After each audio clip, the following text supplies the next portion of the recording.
અંકલેશ્વરના પિરામણ ગામની પ્રાથમિક શાળામાં રમી રહેલ 6 વર્ષના બાળકના માથા પર લોખંડનો રેક પડતા ગંભીર ઇજાને પગલે તેનું કરુણ મોત નીપજ્યું હતું. અંકલેશ્વર તાલુકાના પિરામણ ગામમાં આવેલ પ્રાથમિક શાળામાં અભ્યાસ કરતા 6 વર્ષીય બાળકે જીવ ગુમાવવાનો વારો આવ્યો હતો.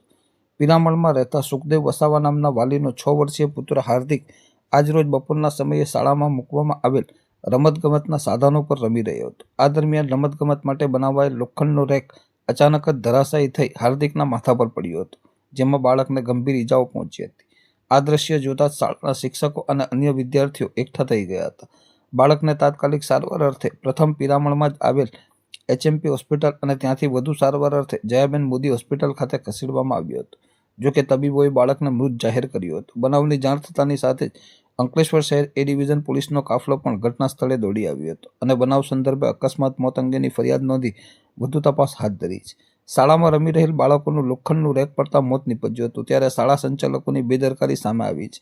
આ તરફ 6 વર્ષના લાડકવાયાનું મોત નીપજતા પરિવારમાં શોકનું મોજું ફરી વળ્યું હતું.